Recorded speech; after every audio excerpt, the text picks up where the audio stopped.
Bismillahirrahmanirrahim. Assalamualaikum warahmatullahi wabarakatuh. Pada kesempatan yang berbahagia kali ini, izinkan saya memperkenalkan diri. Saya Muhammad Rizal Hidayatullah dengan NPM 21107010116. Baik, di sini saya akan menjelaskan materi tentang metabolisme dan ekologi mikroba untuk matkul mikrobiologi. Baik, selanjutnya untuk pembahasan pada kali ini, yang pertama ada metabolisme mikroba, yang kedua ada enzim, yang ketiga ada ekologi mikroba. Baik, untuk yang pertama metabolisme mikroba. Nah, metabolisme mikroba itu apa sih? Baik. Nah, kita mulai dengan definisi secara universal tentang metabolisme. Metabolisme sendiri adalah semua reaksi baik kimia dan biologi yang dapat terjadi dalam sel. Nah, untuk metabolisme mikroba sendiri adalah semua reaksi biokimia yang terjadi di dalam sel mikroba yang berperan penting dalam regenerasi dan juga metabolit untuk mikroba.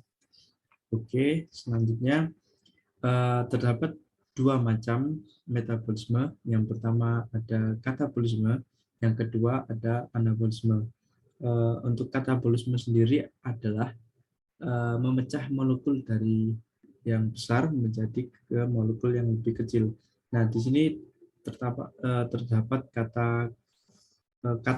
kata yang berarti memecah.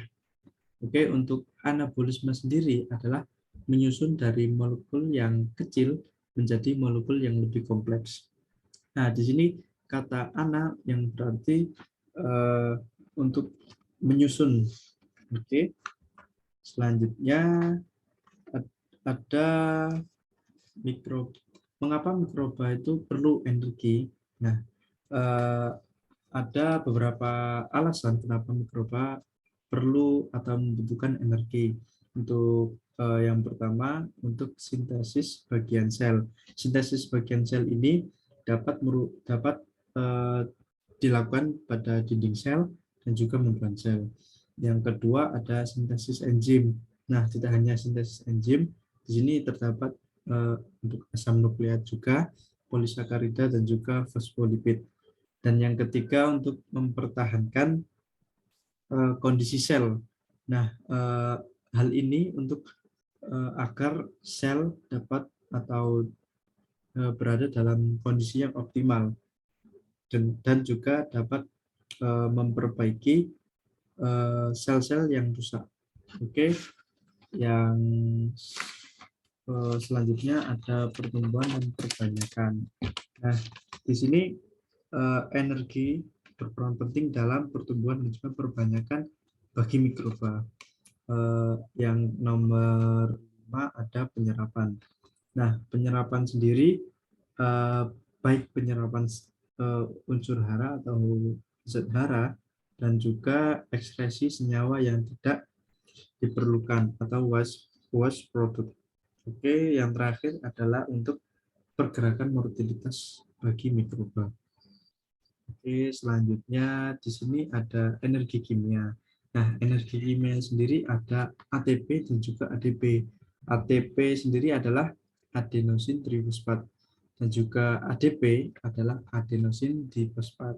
Nah, kedua energi ini dibentuk dari AMP atau adenosin monofosfat. Nah, energi kimia juga disimpan dalam komponen ikatan tioester seperti asetil S koenzim A. Oke. Nah, perlu digarisbawahi untuk reaksi biokimia yang dikatalisis oleh enzim itu berperan sangat penting dalam setiap reaksi metabolisme dari mikroba. Oke. Selanjutnya di sini ada tipe-tipe metabolisme mikroba. Yang pertama ada heterotrof. Nah, heterotrof sendiri adalah mendapatkan energi dari oksidasi senyawa senyawa organik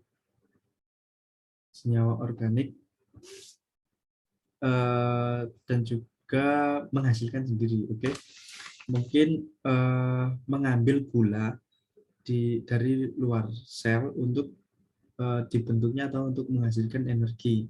Nah, heterotrof sendiri dilakukan oleh beberapa jamur dan juga bakteri tertentu. Nah, hasil dari heterotrof itu ada NADH+ dan juga H+, serta menghasilkan ATP. Oke, untuk yang kedua ada autotrof. Autotrof atau chemolystrof.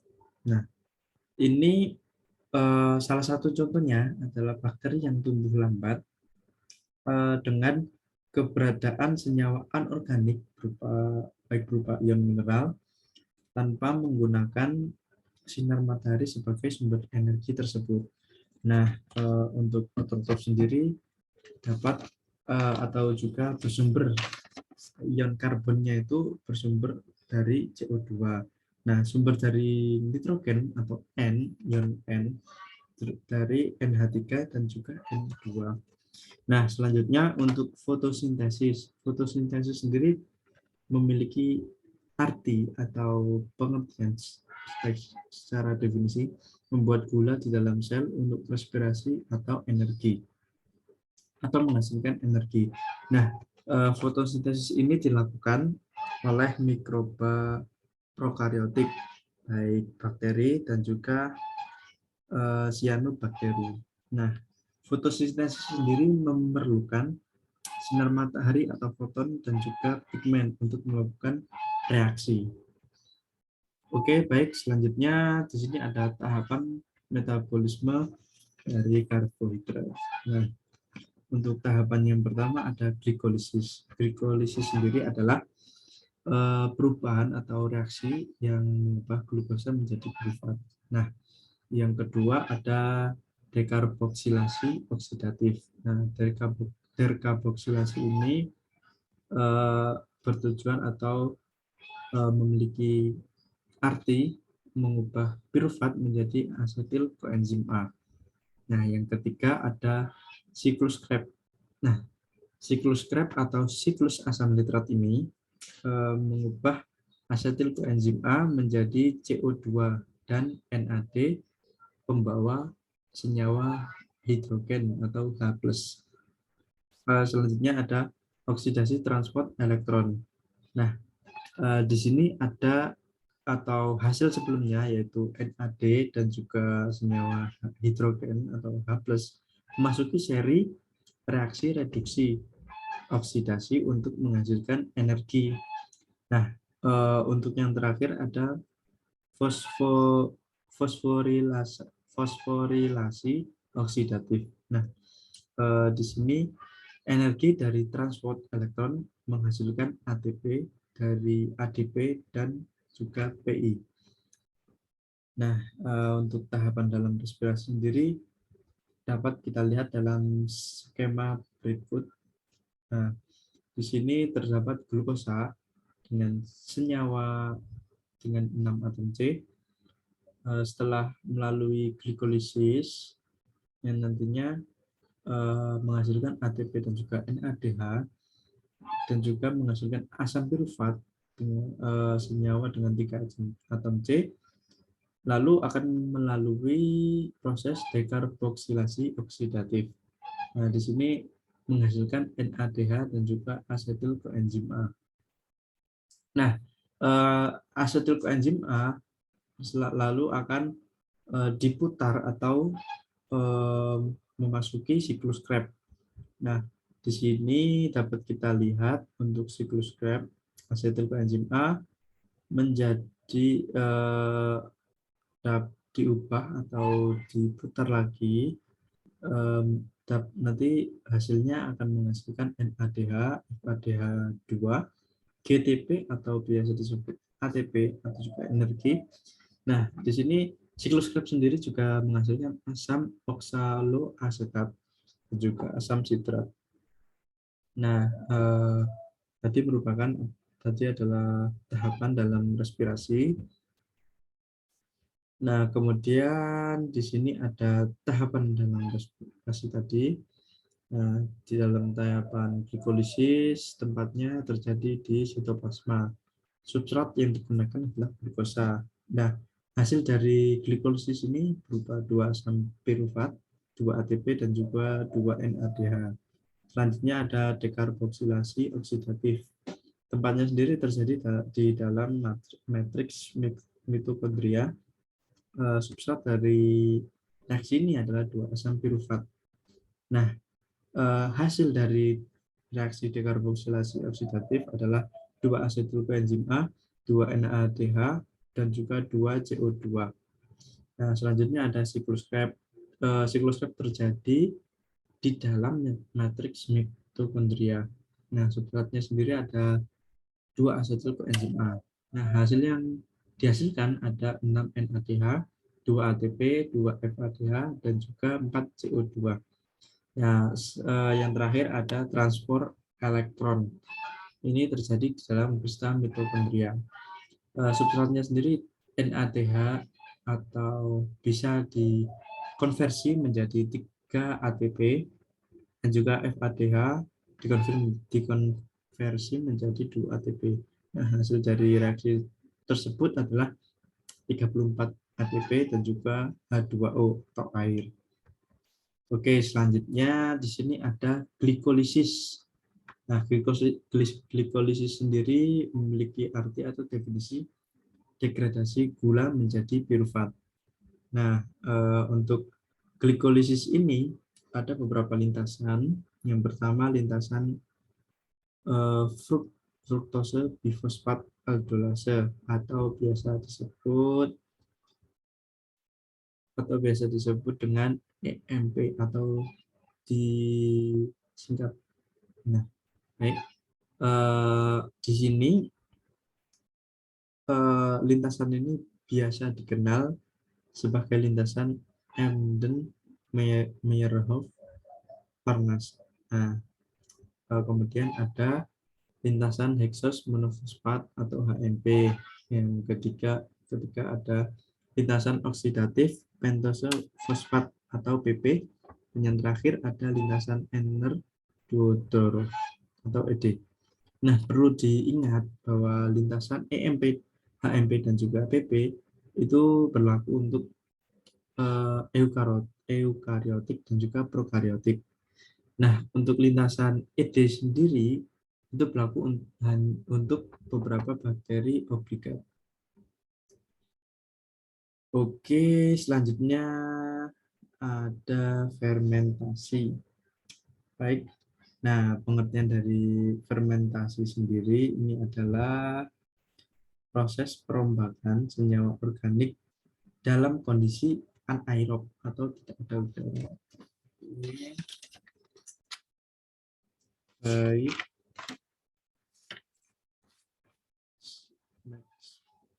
Oke. Di sini ada beberapa tipe fermentasi. Yang pertama ada fermentasi asam laktat, kedua ada fermentasi ikan dan daging, ketiga ada fermentasi sayuran, keempat ada fermentasi serealia dan kacang-kacangan, kelima ada fermentasi susu, keenam fermentasi alkohol, ketujuh fermentasi asam, dan yang terakhir fermentasi antibiotika. Oke, berikut adalah tahapan dalam fermentasi. Yang pertama, gula diubah menjadi fosfogliseroldeida, lalu akan diubah atau dipecah lagi menjadi asam pirufat. Nah, di sini asam pirufat melalui 2 tahapan atau 2 mungkin secara aerobik dan juga anaerobik. Nah, secara aerobik sendiri menghasilkan energi tinggi dan juga CO2 dan juga H2O atau air. Nah, energi tinggi bisa berupa ATP. Nah, untuk anaerobik di sini menghasilkan asam laktat, etanol, alkohol, ester, asam asetat, dan keton. Oke, selanjutnya ini ada rumus sederhana dari respirasi anaerob. Untuk fermentasi alkohol, C6H12O6 akan diubah menjadi etanol dan selanjutnya diubah menjadi 2 ATP. Untuk fermentasi asam laktat, C6H12O6 diubah menjadi asam laktat dan juga diubah menjadi 2 ATP. Oke. Nah, berikut ada mikroba dan juga produk dari fermentasi. Di sini bisa kita lihat ada produknya berupa keju Swiss, keju cheddar, yogurt, saus, ada bir, ada anggur merah, ada vinegar, dan juga alkohol. Oke, baik, lanjutnya untuk metabolisme protein, di sini mungkin bakteri ragi atau yeast dan kapang memerlukan senyawa nitrogen, di mana dalam bentuk asam amino, di mana dibentukkan dalam bentuk asam amino, serta asam nukleat purin dan juga pirimidin. Mikroba lainnya juga dapat menggunakan amonia atau nitrat untuk mensintesis senyawa nitrogen organik, dan juga ada beberapa bakteri yang menfiksasi N2 menjadi amonia. Oke, di sini ada untuk metabolisme protein ada asimilasi asam amino. Nah, asimilasi asam amino ini berupa L-glutamat ditambah NH4 plus ditambah ATP akan menghasilkan L-glutamat atau L-glutamin ADP PI. Selanjutnya glutamat sintase mentransfer satu gugus amino dari glutamin ke molekul V ketoglutarat menjadi atau sehingga menjadi terbentuknya 2 molekul L-glutamat. Oke. Selanjutnya ada biosintesis asam amino. Nah, asimilasi amonia menjadi asam amino glutamat adalah langkah awal dari rangkaian pembentukan asam amino lainnya. Nah, bisa dilihat di sini ada asimilasi amonia menjadi asam amino. Kemudian ada katabolisme asam amino. Asam amino dapat digunakan sebagai sumber energi. Nah, secara umum ada 20 asam amino yang dapat didegradasi menjadi 6 senyawa, yang antaranya dapat memasuki sistem metabolisme karbohidrat. Nah, berupa pirufat, asetil koenzim A, oksaloasetat, fumarat, suksinil CA, dan juga Y-ketoglutarat. Oke, selanjutnya ada metabolisme lemak. Nah, metabolisme lemak sendiri adalah, atau mungkin dari pengertian lemak, lemak adalah metabolit primer yang harus tersedia agar mikroba dapat tumbuh berproliferasi dan juga dapat beraktivitas. Nah, untuk komponen lemak sendiri ada membran sitoplasma, ada mesosom, dan juga membran inti pada mikroba eukariotik. Nah, selanjutnya untuk degradasi lipid. Nah, degradasi lipid juga untuk mendapatkan energi atau untuk menghasilkan energi. Nah, di sini total energi dari pemecahan asam lemak dapat kita ketahui adalah 49,3 ATP. Nah, sedangkan untuk glukosa atau pemecahan glukosa itu maksimal hanya 41 ATP saja. Oke, selanjutnya kita akan beralih ke enzim. Nah, enzim. Nah, untuk pengertian dari enzim sendiri adalah protein dengan aktivitas katalik yang nantinya akan yang berfungsi untuk mempercepat reaksi kimia tanpa ikut dalam reaksi kimia tersebut. Nah, salah satu cara untuk mempercepat reaksi kimia dengan menurunkan energi aktivasi. Oke, nah dapat kita lihat dalam gambar tersebut saat pada garis yang berwarna ungu ini reaksi tanpa menggunakan enzim. Nah, dapat kita lihat reaksi tanpa menggunakan enzim di sini cenderung lebih lama. Nah, sedangkan untuk garis putus-putus berwarna merah itu adalah reaksi yang menggunakan enzim. Nah, di sini reaksi yang menggunakan enzim cenderung lebih cepat dan juga produk yang dihasilkan juga sama.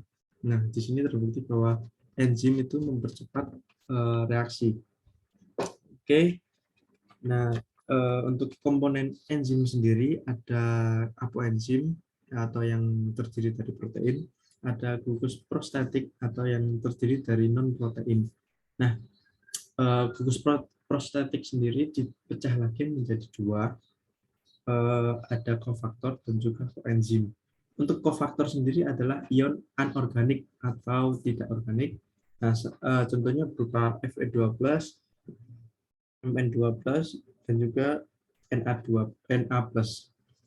Nah, untuk koenzim atau senyawa organik kompleks, di sini dapat kita lihat berupa vitamin B, vitamin B1, dan juga vitamin B2. Nah, selanjutnya untuk atau perlu kita ketahui holoenzim. Nah, holoenzim ini adalah enzim dengan struktur yang sempurna dan juga aktif mengkatalisis atau secara sempurna mengkatalisis ya. Oke, selanjutnya ada cara kerja enzim, ada dua teori.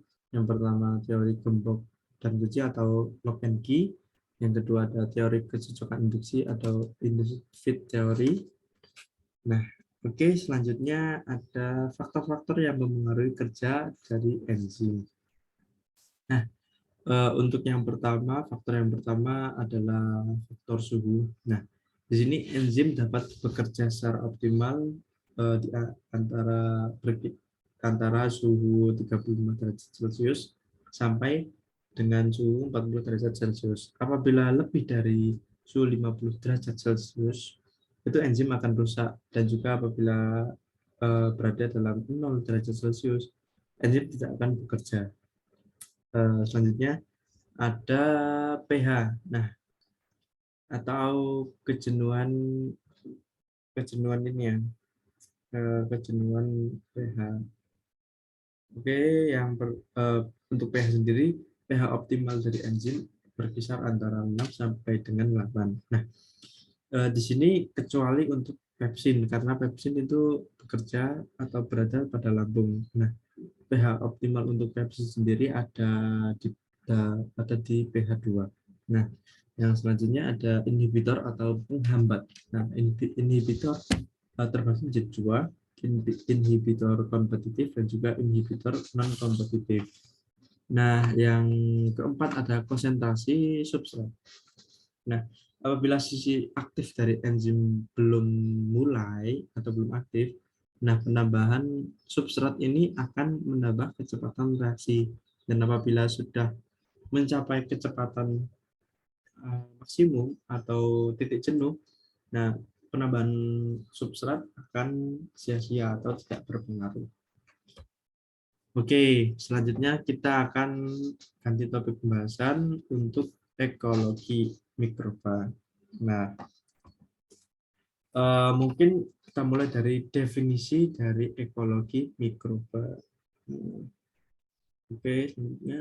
Nah, definisi dari ekologi mikroba sendiri adalah ilmu yang mempelajari interrelasi atau interaksi antara mikroba dan juga lingkungannya. Nah,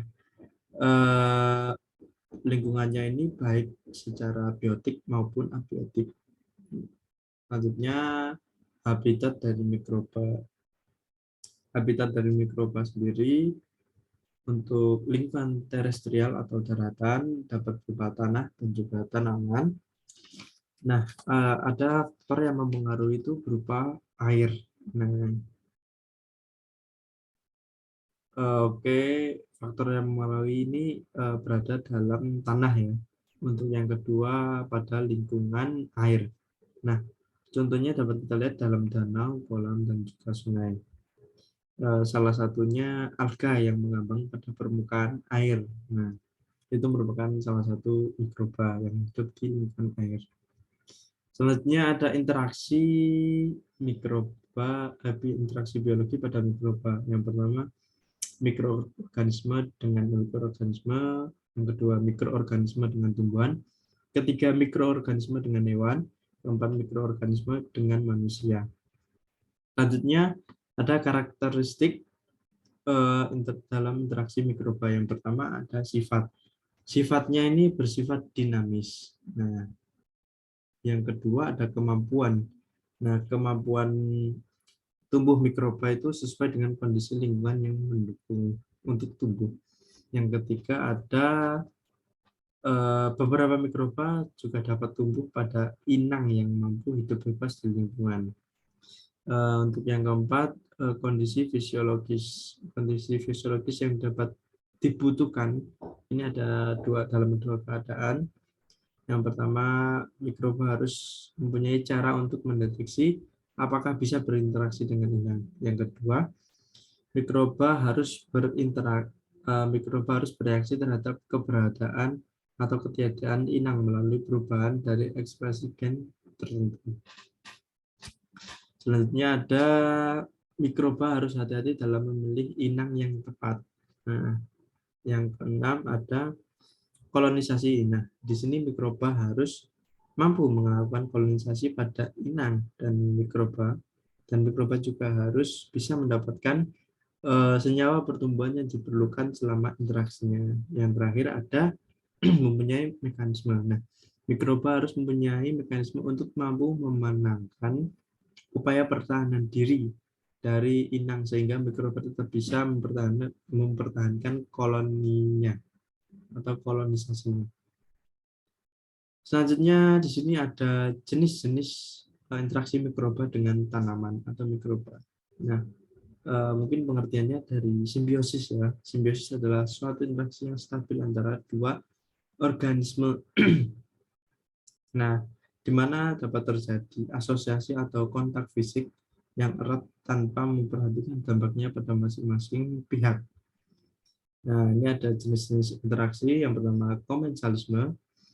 Nah, komensalisme sendiri interaksi di mana satu pihak mendapatkan keuntungan dan yang satu tidak dirugikan. Contohnya anggrek dan juga pohon yang ditumbangnya. Yang kedua ada parasitisme. Nah, di sini satu pihak dirugikan dan satu pihak diuntungkan, satu dirugikan. Contohnya adalah benalu dan pohon inangnya. Nah, untuk selanjutnya ada amensalisme. Nah, di sini suatu interaksi antagonis atau penghambatan pertumbuhan dari suatu organisme terhadap yang lain melalui senyawa metabolit yang dihasilkan berupa antibiotik. Dan selanjutnya ada predasi. Nah, ini adalah suatu bentuk dari interaksi antara pemangsa predator dengan juga mangsa. Yang kedua, yang selanjutnya ada kompetisi. Di sini interaksi persaingan terhadap sumber daya, baik secara nutrien, oksigen, cahaya, ruang. Nah, yang ketersediaannya sendiri terbatas. Oke. Selanjutnya ada netralisme. Di sini memiliki arti hubungan yang tidak saling mengganggu antar organisme yang lain. Nah, masing-masing hidup dengan tidak mengganggu satu sama lain. Oke, di sini ada interaksi mikroba. Salah satu interaksinya adalah interaksi mikroba dengan akar tanaman. Nah, interaksi ini berlangsung di dalam tanah ya. Untuk yang selanjutnya, interaksi ini ada yang menguntungkan dan juga ada yang merugikan. Selanjutnya, yang menguntungkan sendiri dapat bermanfaat sebagai biofertilizer. Nah, salah satunya dapat kita lihat untuk selanjutnya dapat kita lihat untuk bakteri Rhizobium. Nah, bakteri Rhizobium adalah kelompok bakteri yang mempunyai kemampuan sebagai penyedia zat hara untuk mikroorganisme. Nah, yang kedua, bakteri ini juga hanya bisa memfiksasikan nitrogen apabila berada dalam bintil akar. Nah, oke, bintil akar yang efektif sendiri adalah bagian dalam yang berwarna merah. Nah, eh, bakteri Rhizobium sendiri juga memfiksasi nitrogen dan juga mengirimkannya ke akar tanaman. Oke, selanjutnya ada cendawan mycorrhiza. Di sini memiliki definisi struktur atau suatu struktur sistem prakarya yang terbentuk karena adanya cendawan yang bersimbiosis. Umumnya simbiosisnya menguntungkan ya dengan sistem akar tanaman. Selanjutnya tipe-tipe mycorrhiza sendiri ada dua, yaitu ectomycorrhiza dan juga endomycorrhiza. Ectomycorrhiza adalah hidup antara jamur dan juga tanaman. Apabila hifanya tidak menembus ke dalam akar tapi hanya bisa pada sampai lapisan epidermis. Untuk endomycorrhiza ini adalah sama seperti yang tadi, cuma bedanya sini hifanya dapat menembus ke dalam korteks. Nah, ada peranan mycorrhiza terhadap tanaman. Yang satu, membantu untuk penyerapan air. Kedua, membantu transfer hara. Ketiga, membantu pertumbuhan awal bibit. Keempat, meningkatkan daya hidup. Kelima, mengefisiensi pemupukan. Ini untuk tanaman. Nah, juga ini peranan mycorrhiza terhadap lingkungan, membantu ketahanan bibit. Yang kedua, melindungi akar. Yang ketiga, memperbaiki struktur tanah. Yang keempat, sebagai agen bioremediasi. Yang terakhir, sebagai bioindikator. Nah, saya rasa cukup sekian yang dapat saya sampaikan. Kurang lebihnya saya mohon maaf.